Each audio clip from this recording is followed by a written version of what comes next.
Science. One day it's standing in the living room decorated with tinsel and lights. The next day your old Christmas tree is nothing but an extra large piece of rubbish that doesn't fit in the bin. In many countries, including the UK, people can take them to recycling points where the trees are eventually turned into compost. But in Canada, one rancher has come up with a different way of making the most of unwanted trees. He feeds them to his elks. Apparently, Christmas trees make a tasty dinner for the animals. But Tom Van Egan says not those which have been treated with chemicals. Some people preserve their trees with something to stop them from dropping their needles, and I think, interestingly enough, the elk can actually usually tell which ones they are, and they won't touch them. The tree will just sit there forever. Christmas trees are apparently rich in vitamin C, although it's probably best to leave them to the elks.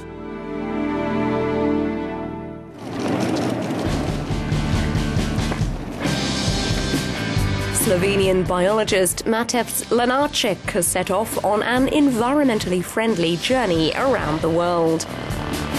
He has a dual mission: to use the smallest amount of fuel ever used for a round-the-world flight, and to measure air pollution in a variety of difficult-to-reach places, such as Antarctica and over the Atlantic.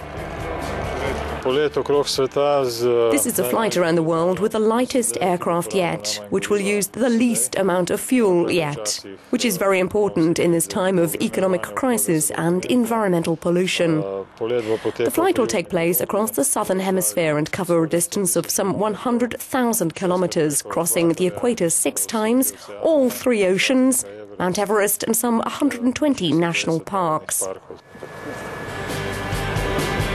The aircraft is fitted with aerosol intakes, which Lenarček will use to take in-flight samples of black carbon, the second most important agent of climate change.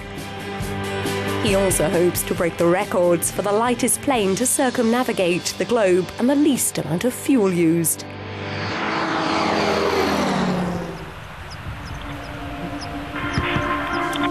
And finally, in the Australian state of Tasmania, the native eagles are under threat because intensive logging is destroying their natural habitat. Craig Webb looks after a dozen endangered wedge-tailed eagles at his wildlife refuge. Some have been injured by colliding with power lines, but the biggest threat, according to conservationists, is logging, which is rapidly destroying the areas the birds nest in.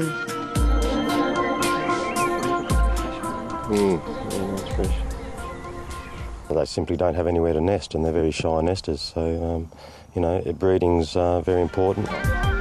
While tough restrictions protect government land, private landowners don't have to abide by the same rules and can fell just about every tree on their property except for the one the eagles are nesting in, leaving the birds exposed and vulnerable.